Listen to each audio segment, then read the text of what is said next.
ऐसा कुछ नहीं है। नहीं ऑफ कोर्स मतलब ऐसा वो देखो हर वो रात को अभी एग्जैक्टली मैं नहीं वही नहीं बोल रहा नहीं था कि साहिब ये मेरी सबसे पसंदीदा गानी आज तक की। अगेन कैसे करते हैं? So with us we have, well, this man needs no introduction. He is none other than Sanjay Gupta ji, and I am again thankful to him for taking your time out for my channel and for my viewers. अरे भाई वो तो ठीक है, लेकिन क्या बातें चल रही थी आप लोगों की आपस में? अरे ऐसे हेटर्स जो चिंदी कुछ छोड़ो हरकतें- यार संजय सर बोलते कि जान दो ऐसा क्या? नहीं वही, that's the best way to handle them. But मैं जाने नहीं देना चाहता हूँ बिकॉज एक टाइम पर जब राज कॉमिक्स पर Sanjay Gupta it become separate entity, तब मैं देखा था कि एक प्राइस इन्फ्लेशन हुआ था बहुत भयंकर वाला। लाइक आई कैन रिमेम्बर जो 70 रुपए का कॉमिक था वो 250 का बन गया अचानक with in span of couple of years. तो बहुत सारा नेम कॉलिंग होता था। अब क्या ही छुपाऊं मेरा वीडियोस में मैंने भी किया। Shall I take the names? I guess not. So ये गुप्ता वो गुप्ता बहुत कुछ चला। तो आपका रिएक्शन क्या था उस नेगेटिविटी के प्रति, क्योंकि वो एक किस्म का इफेक्ट कर सकता है आपके मेंटल हेल्थ को। देखिए मुझे ऑलमोस्ट 40 साल हो गए कॉमिक्स में, और मैं अगर पीछे जाता हूँ 40 साल में मेरा कनेक्ट हमेशा से ही अपने कॉमिक रीडर्स और फैंस के साथ रहा है। किसी अलग अलग तरीके से मैं अपनी शॉप पे जो है कॉमिक्स खुद बेचा करता था। एक टाइम था तो वहाँ कॉमिक्स खरीदने के लिए रीडर्स और फैंस सभी आते थे, और वो अपने बारे में मुझे नहीं जानते हुए भी कॉमिक्स के बारे में बताते थे, अपनी लाइक्स एंड डिसलाइक्स। तो शुरू से ही मुझे कॉमिक्स के बारे में जो फीडबैक है वो मिलता रहा। अब फीडबैक ज़रूरी है अगर आपके लिए, तो आप ये नहीं सोचते कि सामने वाला जो है वो क्रिटिसिज्म कर रहा है, वो नेगेटिव है क्या नहीं है। आपको अगर फीडबैक को लेना है तो आपको जेन्युइन फीडबैक लेना है, और आपके दिमाग में वो फीडबैक किस तरीके से चल रहा है, किस तरीके से आप ले रहे हैं, वो मायने रखता है। मैंने हमेशा फीडबैक को फीडबैक की तरह लिया, और उसमें कभी भी ये जज करने की कोशिश नहीं की कि सामने वाला जो फीडबैक दे रहा है वो गलत दे रहा है, सही दे रहा है या नहीं। वो मेरे दिमाग में हमेशा चलता रहा। आज भी मैं उसी तरीके से चलता हूँ। कोई भी कॉमिक्स के रिव्यूज आते हैं तो मैं उनको आउटराइट रिजेक्ट नहीं करता। अच्छा। मैं उनके बारे में एनालाइज करता है मेरा माइंड। जैसे मेरा फीडबैक था कि प्राइस बढ़ रहा है, that was a feedback, and then it went towards that कि नेम कॉलिंग पे जा रहा है। तो वहां पर आप सेपरेशन कैसे करें, फीडबैक को कैसे? प्राइस बढ़ना प्रोडक्शन और मार्केटिंग और सेल्स का मैटर है जी।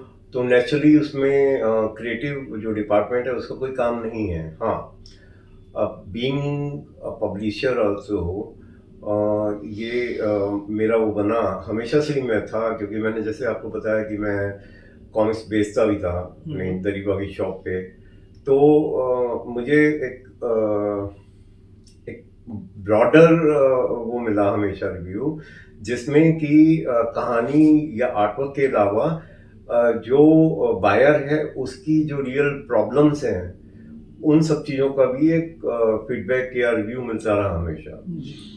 तो कहीं ना कहीं हम लोग जब अपना प्लान करते थे कॉस्टिंग वर्सेस प्राइजेस का, तो ये सब चीज़ें चलती थी, और एक काफ़ी लंबे समय तक, क्योंकि शुरू में जो सेल्स थी वो इतनी हाई वॉल्यूम्स में थी, तो वो इतना मायने नहीं रखता था कि अगर हम 2 रुपये भी कॉमिक्स का प्राइस बढ़ाते हैं, 1 रुपये भी बढ़ाते हैं, तो वो इनफ होता था। जैसे आपको याद हो कि काफ़ी टाइम तक कॉमिक्स जो है राज कॉमिक्स 5 रुपये में आई, 6 में आई, 16 रुपए हुआ, 12 सब कुछ 8 रुपये हुआ। हाँ। और हमेशा से ये भी मैं बता दूंगा आपको कि राज कॉमिक्स का प्राइस बाकी कॉमिक्स जो उस समय अवेलेबल थी बाजार में दूसरे पब्लिशर्स की, उससे चाहे 1 रुपया ही सही, लेकिन हमेशा ज़्यादा रहा। उसका रीज़न उस समय ये था कि राज कॉमिक्स का जो वॉल्यूम्स तो हाई था, लेकिन कॉस्ट ऑफ प्रोडक्शन जो कंटेंट की थी वो भी कहीं ना कहीं ज़्यादा हुआ करती थी। और आज भी जो हम निकालते रहे 2018 तक, और आप देखिए 2000 के अंदर काफ़ी पब्लिशर्स जो थे वो पीछे हट गए थे कॉमिक्स, क्योंकि वो mobile phones was taking over basically. नहीं, बहुत सारे रीजंस थे उसमें। सबसे बड़े रीजंस मोबाइल फ़ोन नहीं थे उस समय, वीडियो गेम्स नहीं थे। आई थिंक मोबाइल्स तो बहुत बाद में इफेक्ट करना शुरू किया है। पहले वीडियो गेम्स आए हैं और उसके कारण उतना बड़ा नहीं इफेक्ट था। जो रीडर्स थे उस समय उनकी जो एज थी वो सब हायर स्टडीज़ की तरफ जा रहे थे और कैरियर मेकिंग की तरफ जा रहे थे। तो न्यू जनरेशन को कैटर नहीं कर रहे थे क्या? Like new what suppose to take over? New generation, उस समय जो भी जनरेशन कॉमिक रीडिंग थी वो सभी अपने जो कॉमिक्स पढ़ रहे थे, जो इतनी हाई सेल्स थी, वो सभी के सभी अपने हायर स्टडीज और आपके कैरियर मेकिंग की तरफ चले गए, जो कि अराउंड 5 से 10 साल उसने लिया समय।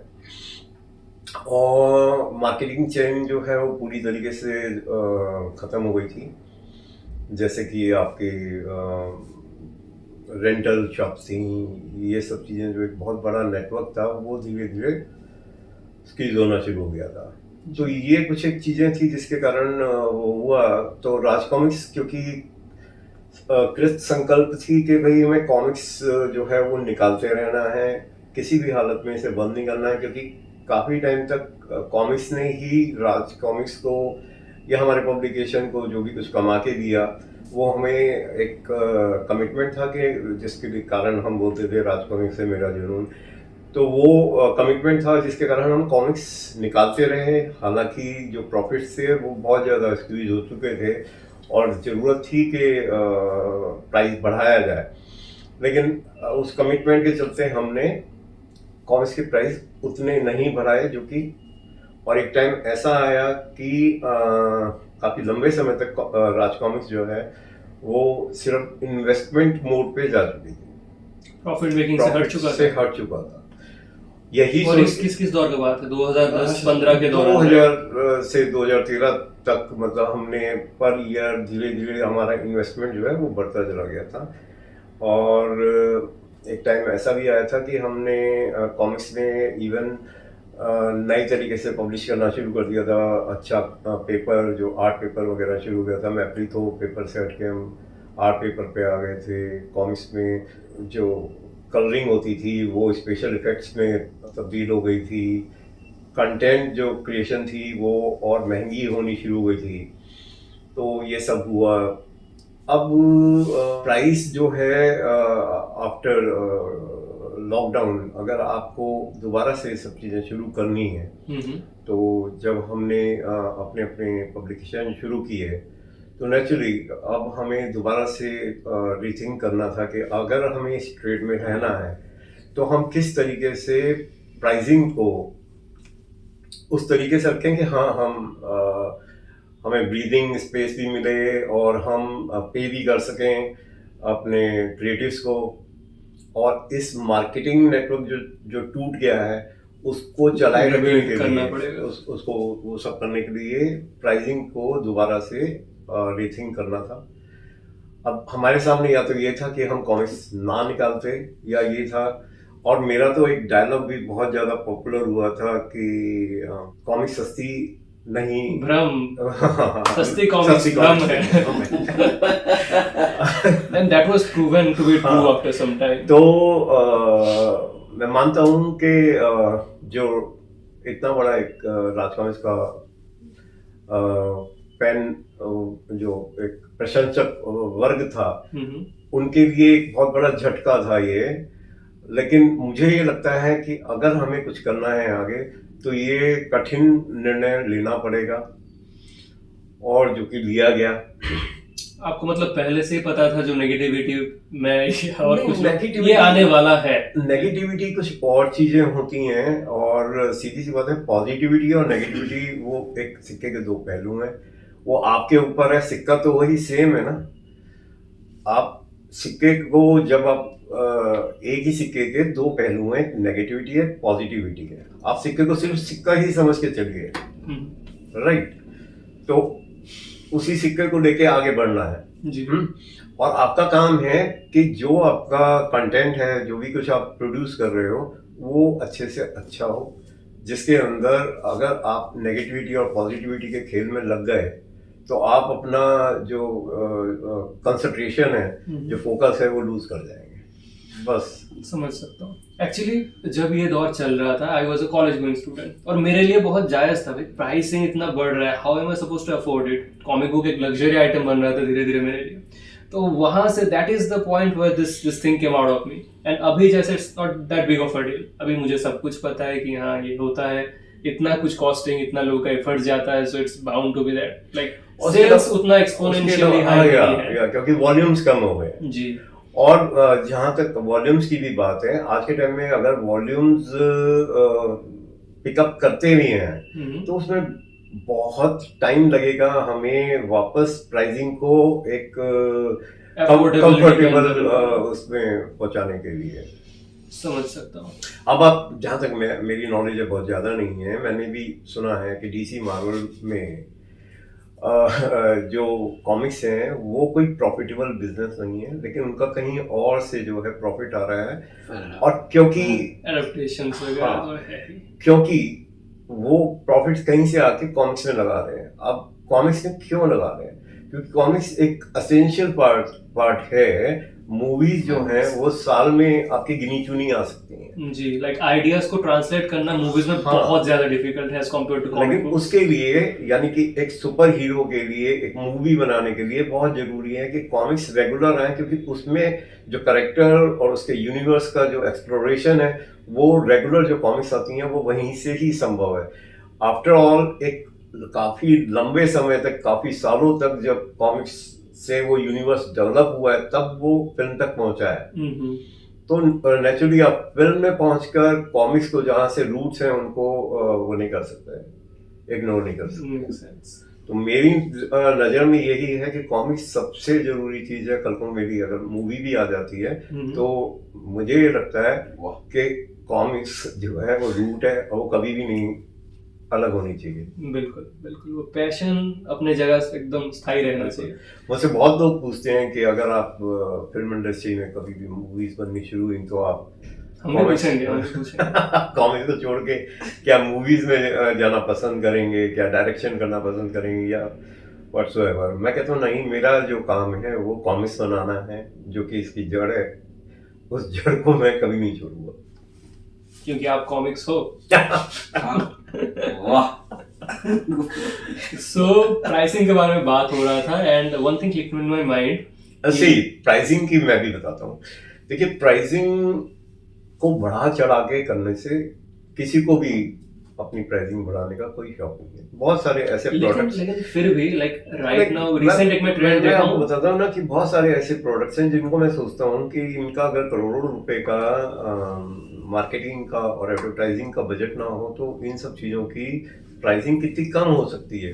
बहुत से पॉपुलर प्रोडक्ट्स हैं जो हम ब्रांड एम्बेसडर्स को ही करोड़ों रुपए दे देते हैं, डेली हम उसमें यूज करते हैं अपने रोजमर्रा के कामों में।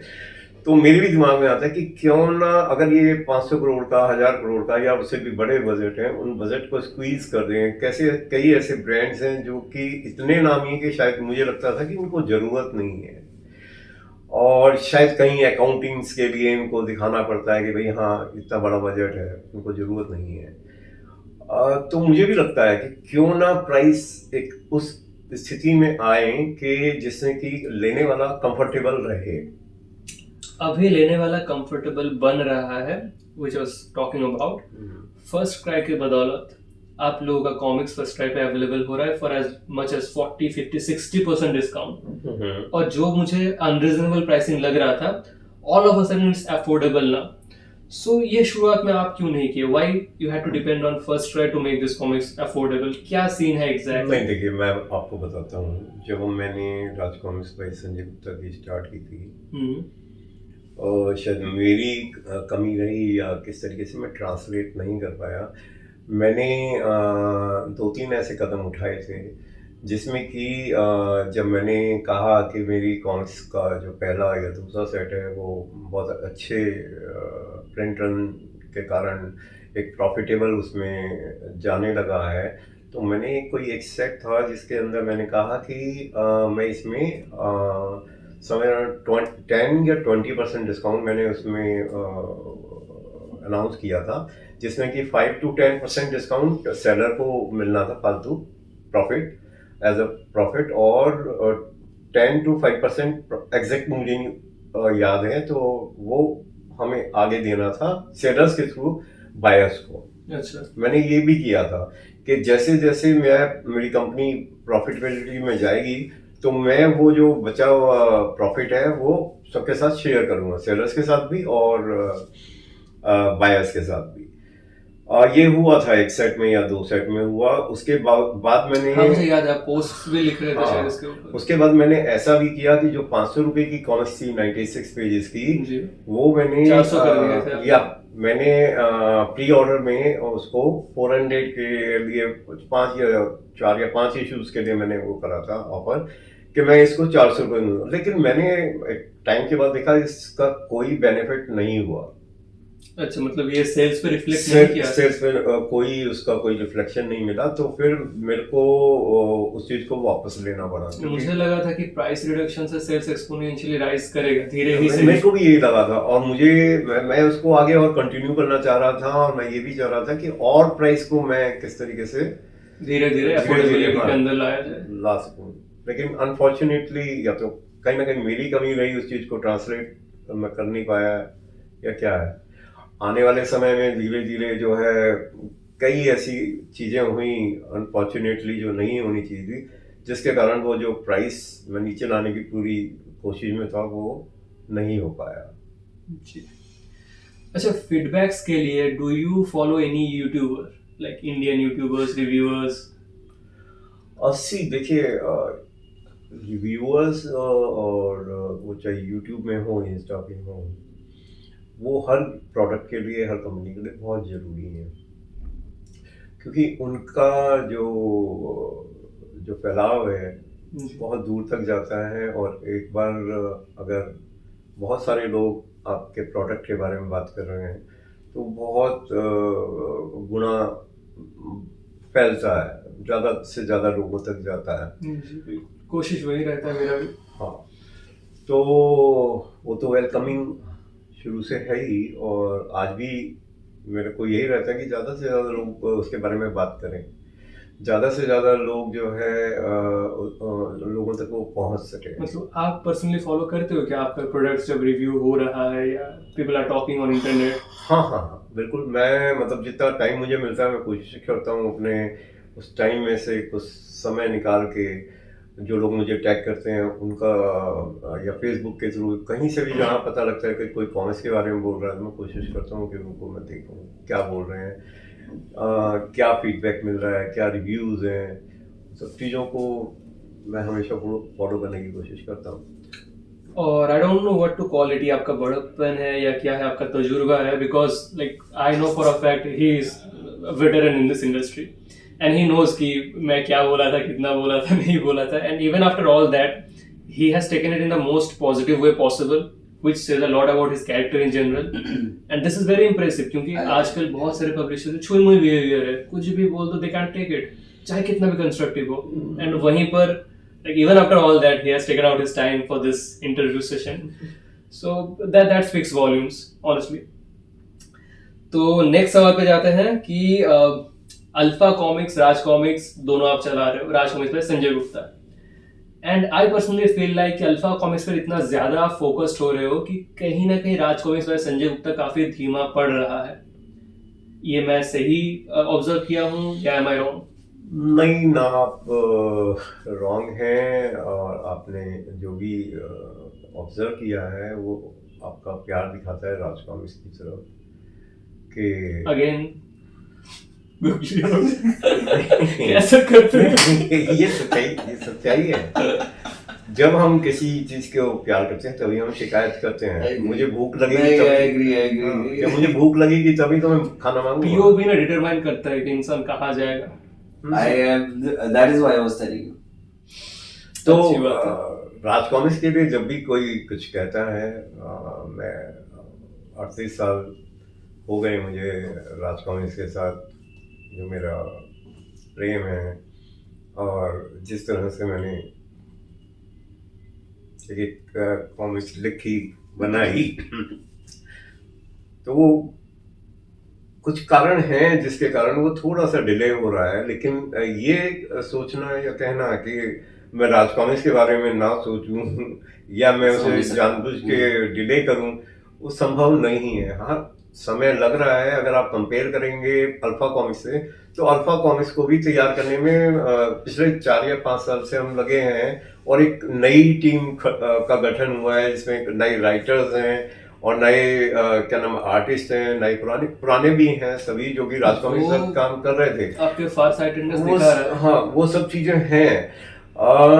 लेकिन अनफॉर्चुनेटली जो एक टीम थी राज कॉमिक्स के साथ जो जुड़ी हुई थी राइटिंग टीम, उनमें से कुछ लोगों ने के पीछे हटने से, तो जो सीरीज चल रही थी राज कॉमिक्स की, और जो अनफॉर्चुनेटली जो दूसरी चीजें हुई हैं, उसके चलते वो व्यवधान पड़ा है।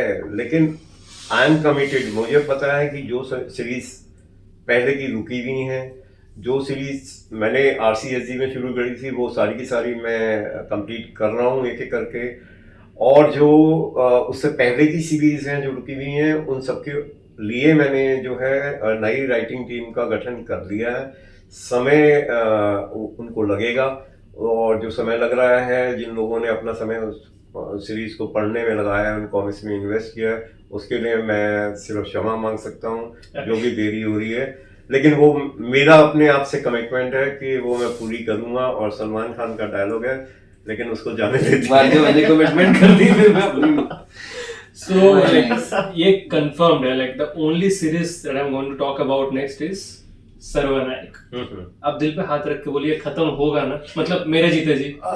नहीं, सबको एक लंबा जीवन मिले, ये मेरे सबके लिए प्रार्थना है, शुभकामनाएं हैं। और क्योंकि ये सीरीज एक्स्ट्रा लॉन्ग है और एक्स्ट्रा डिलेड है, इसको खत्म होना बहुत जरूरी है। सर्वनायक सीरीज को शुरू करना अपने आप में एक बहुत भागीरथी, एक अपने आप से वचन था।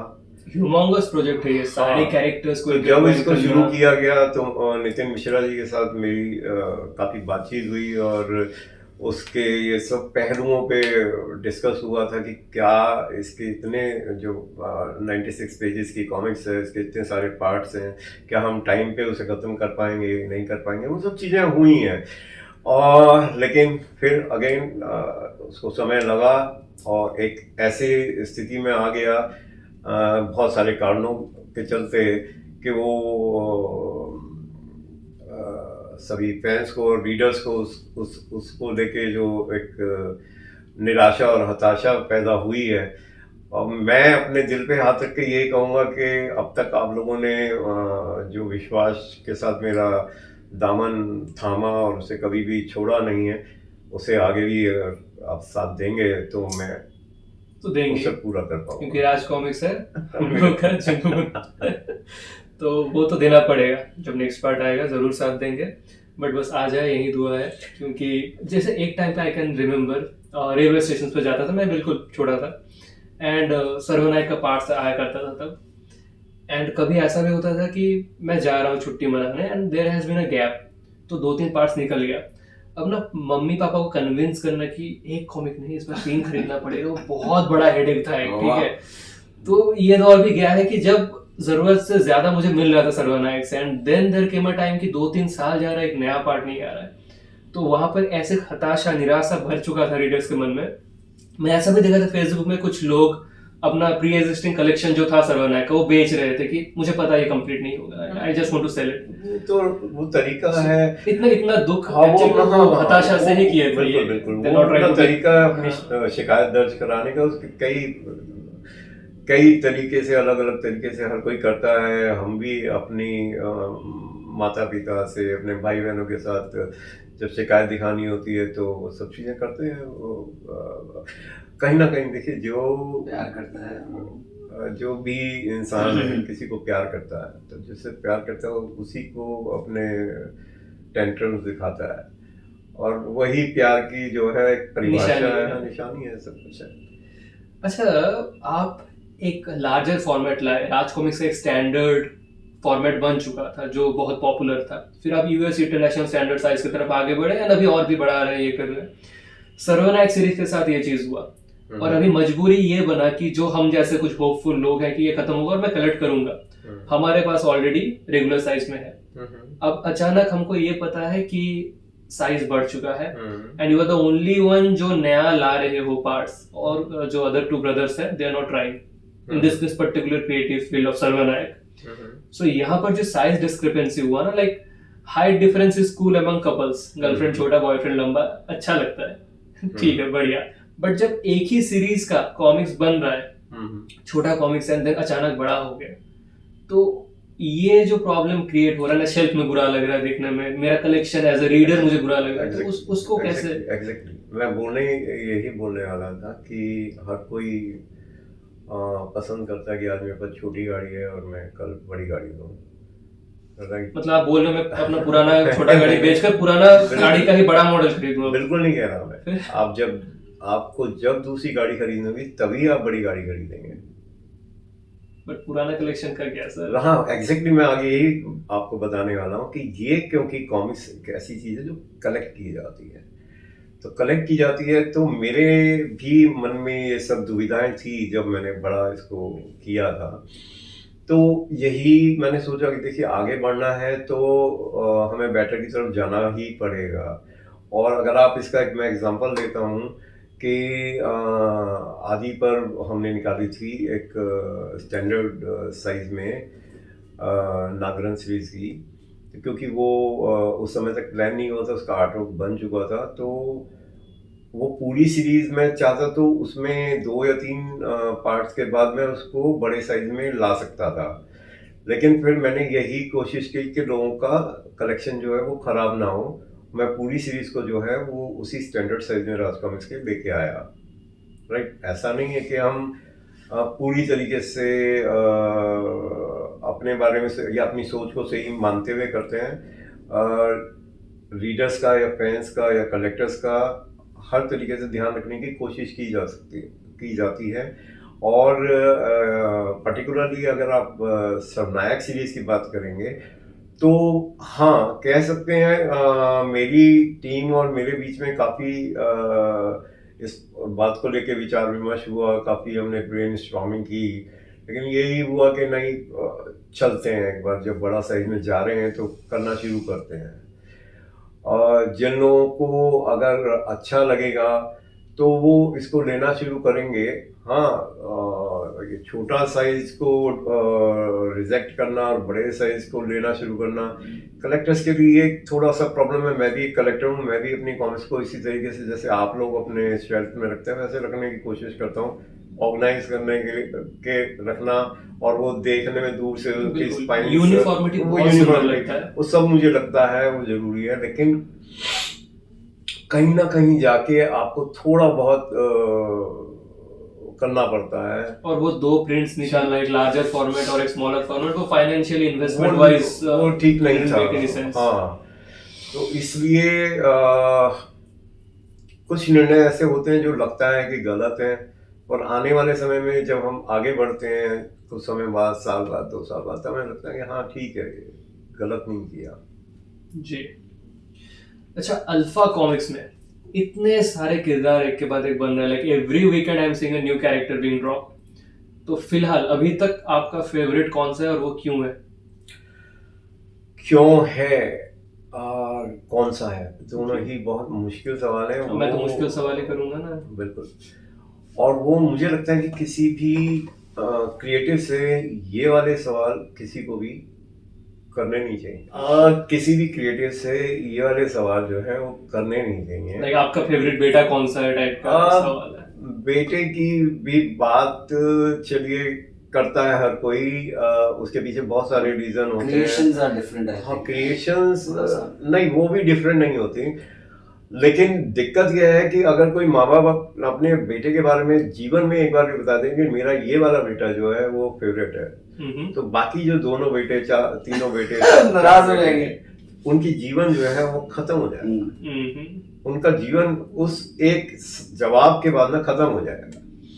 ये तो हो गई, चलिए आप कहेंगे कि ये तो एक राजनीतिक जवाब दे दिया, लेकिन Savory answer हो रहा है वो। मैं इसके बारे में आपको डीप जो जवाब है वो बताता हूँ। मैं जब भी कोई बुक लिखता हूँ, जी और लेट्स से मैं नागराज लिख रहा हूँ या डोवा लिख रहा हूँ, कोतवाल लिख रहा हूँ या विनायक लिख रहा हूँ या वराह की बात कर रहे हैं या गंगा की बात कर रहे हैं, क्या कहते हैं, अलजेब्रा की बात कर रहे हैं, या और जो हमारे आने वाले जितने भी प्रोजेक्ट हैं, तो उस समय हम उस करेक्टर में पूरी तरह से घुसे होते हैं। हमें ये नहीं पता होता कि हमारी और भी कोई क्रिएशन है या मेरा कोई और भी बेटा है। जब हम एक बेटे को ग्रूम कर रहे हैं, जब उसको जरूरत उस बेटे की है, आपने एक बच्चा पैदा किया, आपने बड़ा करा, उसको तीसरी चौथी क्लास तक पहुंचा दिया, उसके बाद आपने एक नए बच्चे को जन्म दिया और उस बच्चे के परवरिश में सबसे ज्यादा ध्यान की जरूरत उसके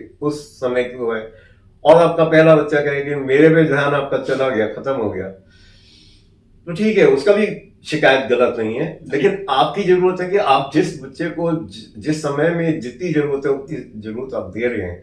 तो जब आप एक कैरेक्टर को लिख रहे होते हैं तो आप उसमें ही घुसे हुए होते हैं। उस समय आपका सबसे पसंदीदा कह लो या जरूरत कह लो, वही बच्चा जो है आप एक जनरलाइज्ड कंपार्टमेंटलाइज्ड बायसनेस नहीं कर सकते। नहीं कर सकते, आप उसमें घुसे हुए हैं। जी उस समय आप नागराज लिख रहे हैं तो आप नागराज हैं। उसके बाद उस समय आपके दिमाग में बिल्कुल नहीं है कि कोई और भी इस यूनिवर्स में कोई और करेक्टर है, until unless आप मल्टी स्टार कॉमिक्स लिख रहे हैं। और अगर वैसा बायसनेस है ना, आप जस्टिस नहीं कर पाएंगे जिसको नहीं। लिख रहे हैं तो।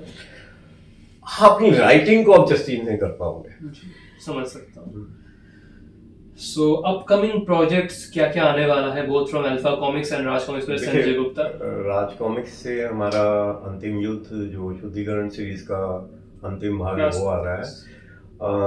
उसका 2-3 एडिटिंग हो चुकी हैं और जल्दी वो हो जाएगा, फाइनल स्टेज पे है।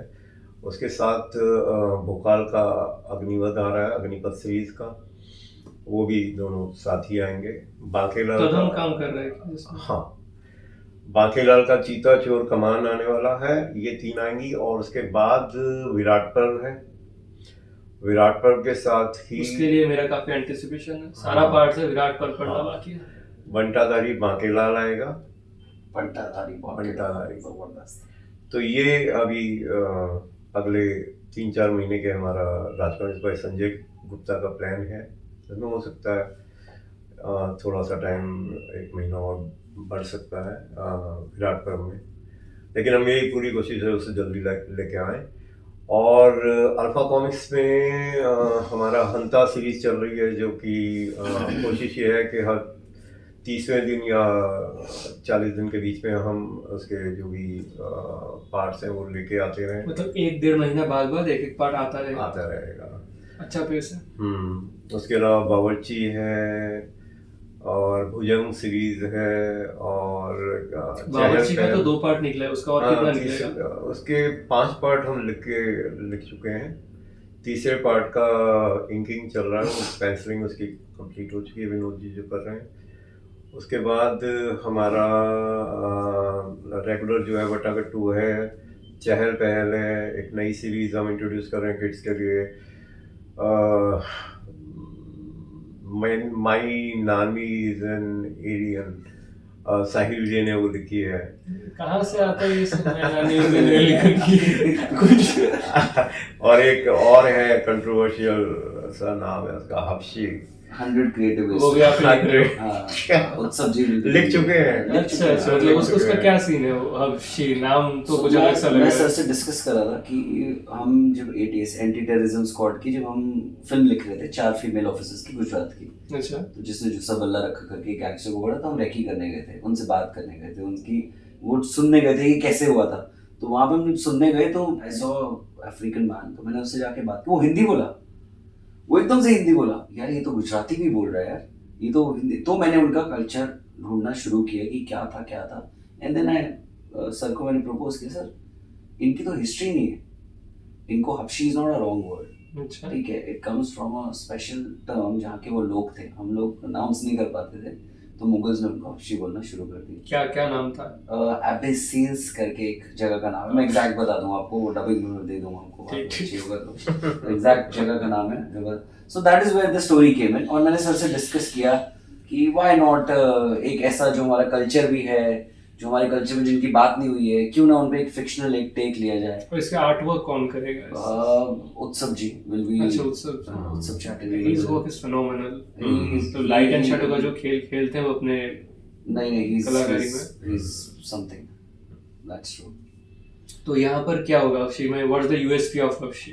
लाइक हम तो समझ गए कि एक African man speaking Hindi and No, it's not about speaking Hindi। Then एक अफ्रीकन मैन को हम लोग गुलाम बना के इंडिया में लाते हैं। अच्छा, एक ऐसा लड़का जो कि एकदम दुबला पतला है, हम्म। उसको वॉर में कभी उसने पार्ट नहीं लिया, वो हम्म। क्रिएटिव काम ज्यादा करता था अपनी लाइफ में, ठीक है, आइडल्स को वो स्कल्पचर्स बनाना, ये सब करना, वो ऐसा साउंड्स लड़का है। गुड सो फार। लेकिन कैसे उसको चेंज कर दिया गया एक चीज के लिए, जो कि इमॉर्टल सेल ढूंढ रहा था, एक मुगल डॉक्टर, अच्छा, which is a real story again, which comes आपका from तो that। आधा कहानी So real it is event always से। inspired from that। तो कैसे वो कहानी है, दैट इज द स्टोरी कि कैसे वो एक लेजेंड बन गया। मतलब कैसे? अब उसको लोगों को मारना है, तो उसे लगता है कि लोगों को मारने मार काटना के स्टाइल से तो लोगों को मारने के जो तरीके हैं वो बहुत बोरिंग। कैजुअल है, किसी का बोरिंग सर है। काट दिया, तो धड़ से being मारने का स्टाइल बड़ा कैजुअल। बीइंग अ क्रिएटिव, तो वो सोचता है अगर किसी को मारना है, अरे इसमें बहुत डिस्कशन हुआ है, बहुत तो उसे- डिस्कशन हुआ है। चलो चलो, अभी हाँ। आई थिंक स्पॉइलर टेरिटरी में जाएगा हाँ, चीजें, नहीं, सो नहीं, लेट्स हाँ, कीप इट देयर। मैं बाद में जब sure. बिहाइंड द सीन्स में सुन लूंगा।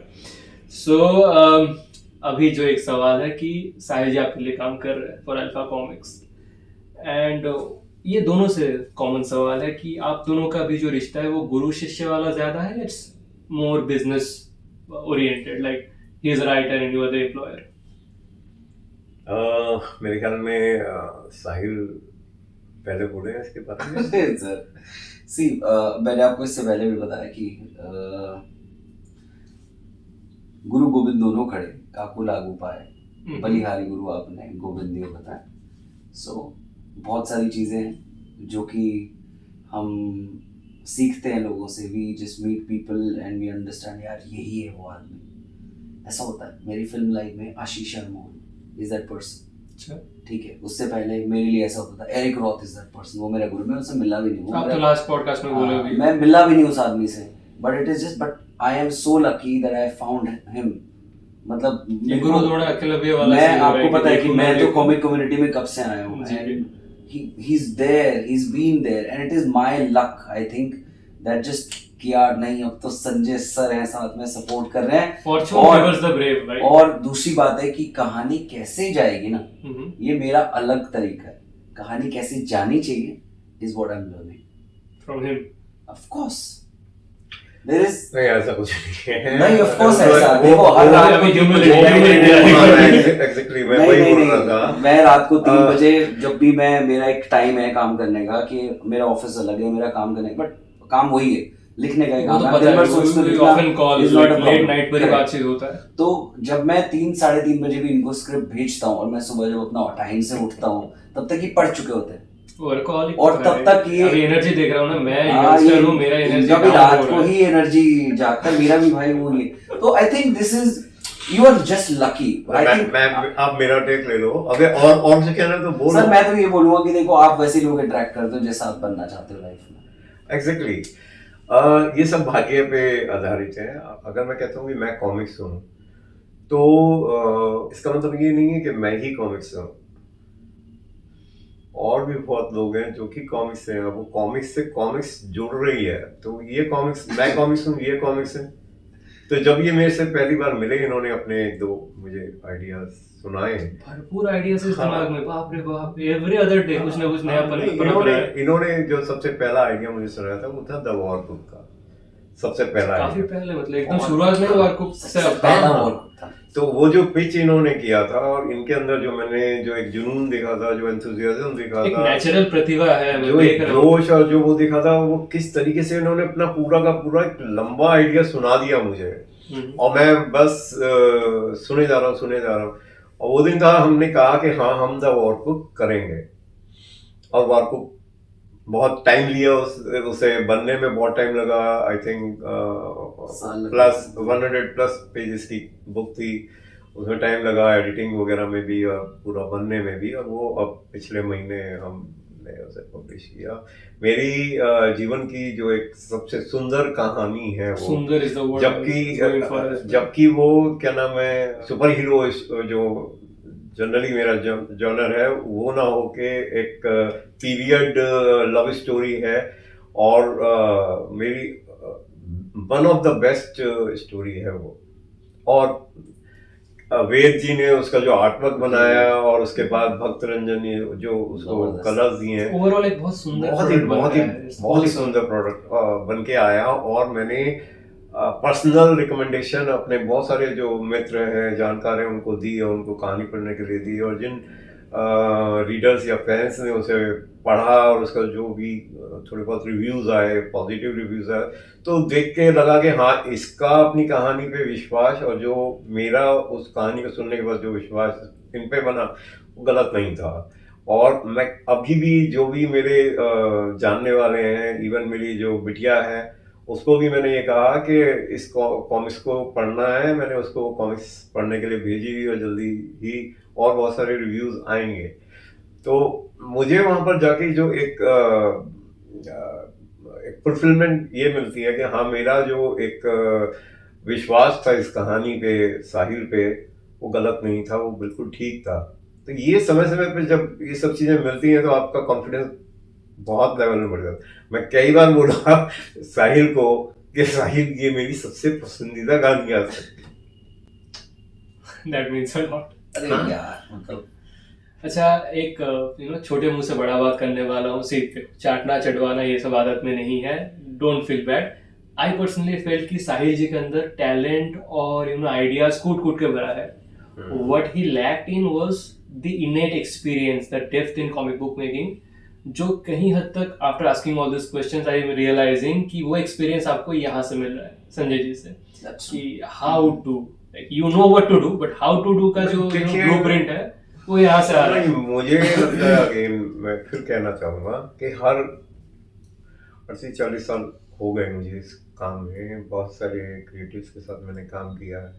मैंने हमेशा यही देखा है कि जो करना चाहता है अपने अंदर इम्प्रूवमेंट, जो उस डेप्थ में जाना चाहता है, चाहे वो राइटर हो चाहे वो आर्टिस्ट हो, जब तक उसकी खुद से कमिटमेंट नहीं होगी वो नहीं जा सकता। आप ये क्रिएटिविटी का काम ऐसा है कि आप चाबुक मार के नहीं करवा सकते, उससे बेस्ट तो कभी आएगा I'll नहीं। tell you हाँ। एक छोटी सी चीज है, सब वर्ड में लिखते हैं, मैं लिखता हूँ फाइनल ड्राफ्ट में। इसका मतलब फिल्म्स का जो स्क्रीन प्ले का एक वो होता है हमारा देखो, ये टेक्निकल चीजें तो मुझे हाँ, उतना अच्छे तो से इसको पता है। फाइनल ड्राफ्ट बोलते हैं। अच्छा, तो मैं इसमें लिखता हूँ, और मेरे को कभी भी सर ने बोला होगा एडिट के टाइम पे, क्योंकि edit is the very important part जो कि यहाँ पे प्रोसेस होता है, जो और एनहांस हो एक रहा है। स्टोरी क्या है, उसका एक्सपीरियंस आप एवरेज वर्ड में होगा, एक्सेप्शनली एडिट अच्छा कर होगा, सकते वो एडिट के हो, आप ऊपर वर्ड डिपेंड में करता है। एडिट कर सकते हो, साथ के साथ सब आप कमेंट्स डाल सकते हैं। फाइनल ड्राफ्ट जिसके पास सॉफ्टवेयर है वही कर सकते हैं।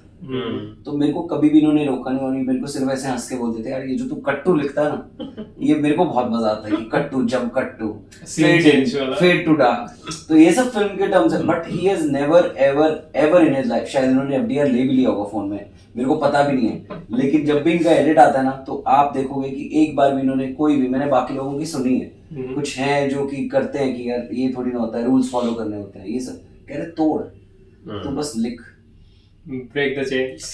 नहीं, उसके पीछे एक बहुत बड़ा रीजन ये भी है कि आप अगर किसी भी क्रिएटिव को बंधनों में बांधेंगे तो आप उसको लिमिटेड कर देंगे, जिस पे मैं कभी भी विश्वास नहीं किया।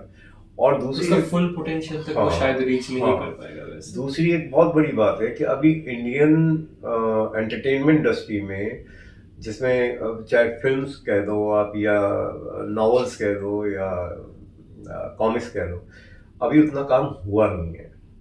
अगर आप उनको बांधने लग जाओगे, मेरा अपने सभी जितने भी राइटर्स हैं उनके साथ हमेशा यही रहा कि खुल के लिखो।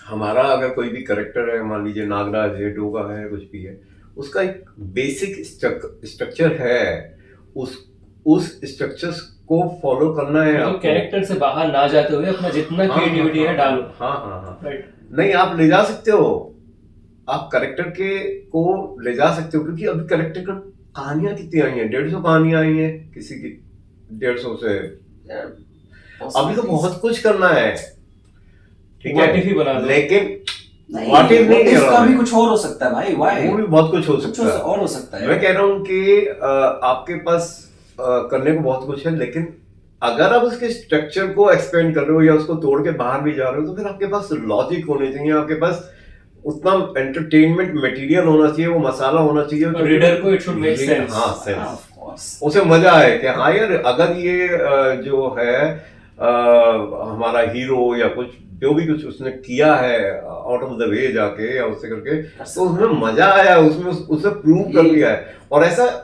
1000 बार हुआ है ना कि नागराज जो है, अगर वो क्या नाम, विसर्पी की शादी तोड़ के खजाना सीरीज में गया है तो लोगों ने पसंद किया है। उस समय भी बहुत सारी चीजें टूटी हैं, और समय समय पे ऐसा बहुत सारे मतलब एग्जांपल्स हैं जो हुआ है, लोगों को पसंद आया। तो बिल्कुल। उसके बाद अगर आपको एक टाइम बाद जाके लगता है कि हमें कुछ गड़बड़ है, कि हमें बैक टू द बेसिक्स में जाना है, तो चले जाना था। तो कुछ आता करता नागराज वापस आ गया।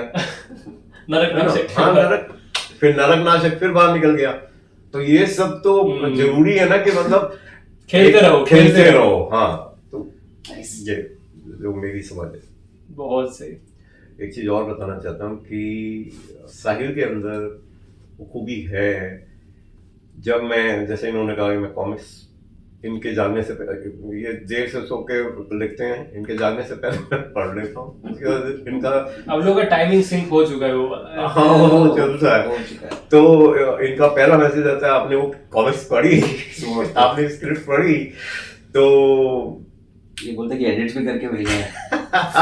वो सब चीजें चलती हैं। तो काम रुकनी नहीं चाहिए। ये मैंने हमेशा देखा है कि ये वो क्यों पूछता है, क्योंकि इसको रिव्यूज की जरूरत है।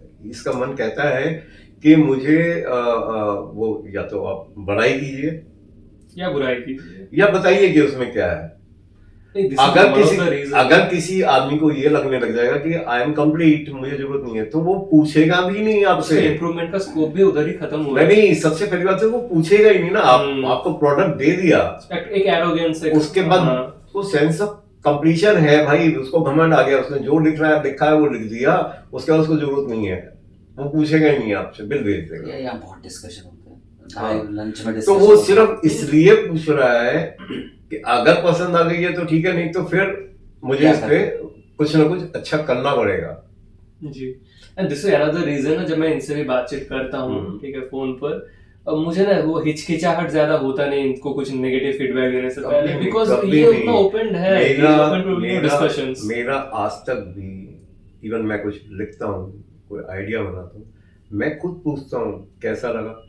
अब कई बार क्या होता है कि इसके बाद टाइम नहीं है, जिनको रिव्यूअर्स को हम भेजते हैं, हमारी एक टीम है रिव्यूअर्स की, उनको हम भेजते हैं, तो कई बार वो बहुत संक्षिप्त जवाब दे देते हैं, अच्छी है यार, इसका मतलब तुम्हें पसंद नहीं आई, बताओ क्या पसंद नहीं आया। इनसाइटफुल वर्ड से ही, आपके शब्दों से ही पता लग जाता है। मुझे आज तक लगता है कि क्या नाम है वो, तो मैं आपको बताता हूँ क्या हुआ। मैं संजय सर ना किसी स्क्रिप्ट पे लिखते ना, ओ वाह, तो आपको पता है कि यार ये बैठ गई है यार, वाह।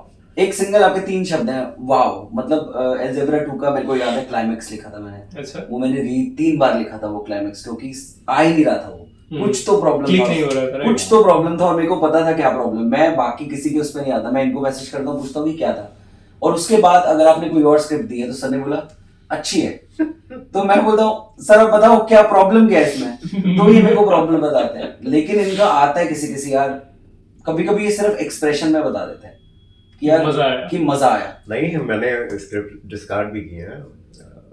बिल्कुल रिसेंटली गंगा की जो पूरी स्क्रिप्ट 64 पेजेस गायब, और ऐसा नहीं, उस पे बहुत बार रीवर्क करने के बाद वो डिस्कार्ड की गई है। मतलब उस पे हमने 5-6 बार डिस्कशन किया होगा, जहाँ हमने उसके बाद बोला सर छोड़ते हैं। सर ने बोला यार नहीं, मैं तो पहले ही बोला था तेरे को, इन्होंने मेरे को दूसरी बार में बोल दिया था कि नहीं है, दिस इज नॉट, नहीं उन्होंने मेरे को बोल दिया था ये है ही नहीं स्क्रिप्ट, ये नहीं। मैंने बोला सर ट्राई करते हैं। मैंने 4 बार और ट्राई की, फिर मैंने इनको खुद ही तो खेलने नहीं दे रहे हो फिर? नहीं, इन्होंने मेरे को बोला कर तू, ऐसा नहीं बोला कि तू 4 बार ट्राई मत कर, लेकिन उसके बाद मैंने जब गिव अप किया, मैंने बोला सर ये नहीं होगी, तो उन्होंने बोला ठीक है कोई प्रॉब्लम नहीं है, नेक्स्ट पे आ जा, क्या है, move on to the better. And I switch to the हालांकि पहले पार्ट के बाद गंगा की सेकंड पार्ट में बहुत टाइम time हो हुआ है। चुका है, हाँ, लेकिन Because अगर it's- लेकिन एक खराब स्क्रिप्ट देना, वो एक जो आपने पैदा किया है, वही बात हो रही, क्रिएशन की है, उसके साथ सेकंड स्क्रिप्ट में ऐसा कर देना तो अन्याय हो जाएगा ना। करेक्ट, फॉर्म इज टेम्परेरी, तो मैंने क्लास कहा शुड तो बी हम लोग फॉरएवर। सीख चुके हैं कि हाँ। प्रोफेसर अक्षर थामा के साथ भी जो हो रहा था, we are making one mistake, वो रेक्टिफाई के तो कुछ और गलती हो रहा था, एंड आफ्टर दैट इशू 3 में चीजें ठीक हुआ। तो आज भी कोई मेरे को मिला था, उन्होंने बोला अश्वत्थामा 3 तो मतलब क्या मस्त, because it was that gap, मैंने जो आपको भी बीच में थोड़ी देर पहले बताया था। सो आई थिंक वही है, अपना तो अपने को तो मजा आना चाहिए सर, है कि नहीं, अपने लिए लिख रहे हैं सबसे पहले तो। सो ये एक बहुत ही रिस्पॉन्सिबल यंगस्टर मुझे लग रहा है who is going to take over the industry। तो मुझे दूसरे रिस्पॉन्सिबल यंगस्टर से मिलना है जो ना पॉडकास्ट करते हैं ना सोशल मीडिया में एक्टिव है। फोन करता हूँ, वासु भाई को बुलाओ, जरूर बुला देते हैं। वासु भाई को बुलाया जाए।